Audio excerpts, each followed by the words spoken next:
বলিউডে আবারও খুশির খবর। জনপ্রিয় তারকা দম্পতি দীপিকা পাড়ুকোন এবং রণবীর সিং দ্বিতীয়বারের মতো বাবা মা হতে চলেছেন। রোববার সামাজিক যোগাযোগ মাধ্যমে ভক্তদের সঙ্গে এই সুখবর ভাগ করে নেন তারা। নিজেদের ব্যক্তিগত ইনস্টাগ্রাম অ্যাকাউন্টে প্রেগন্যান্সি টেস্ট কিট হাতে একটি ছবি শেয়ার করে নতুন অতিথি আগমনের বার্তা দেন দীপিকা। দীপিকা ও রণবীরের প্রেমের শুরু 2013 সালে গলিয়ান কি রাসলীলা রামলীলা সিনেমার সেট থেকে। দীর্ঘ 5 বছরের সম্পর্কের পর 2018 সালের 14 নভেম্বর ইতালির লেক কোমোতে রাজকীয় আয়োজনে বিয়ের বন্ধনে আবদ্ধ হন তারা। কোঙ্কনি ও সিন্ধি উভয় রীতিতেই সম্পন্ন হয়েছিল তাদের বিয়ের আনুষ্ঠানিকতা।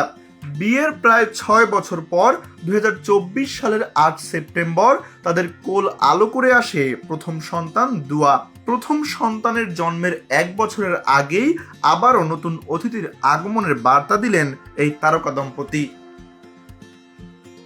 সম্প্রতি ওয়েভস 2025 সম্মেলনে মাতৃত্ব নিয়ে নিজের অভিজ্ঞতার কথা জানান দীপিকা।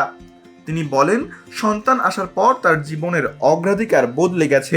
ক্যারিয়ারের চেয়ে এখন একটি নতুন প্রাণের প্রতি দায়িত্বই তার কাছে বেশি গুরুত্বপূর্ণ। মাতৃত্ব তাকে আরও আবেগপ্রবণ ও বাস্তববাদী করে তুলেছে বলেও জানান এই অভিনেত্রী। এদিকে দীপিকা ও রণবীরের এই নতুন যাত্রার খবরে সামাজিক যোগাযোগ মাধ্যমে বইছে শুভেচ্ছার জোয়ার।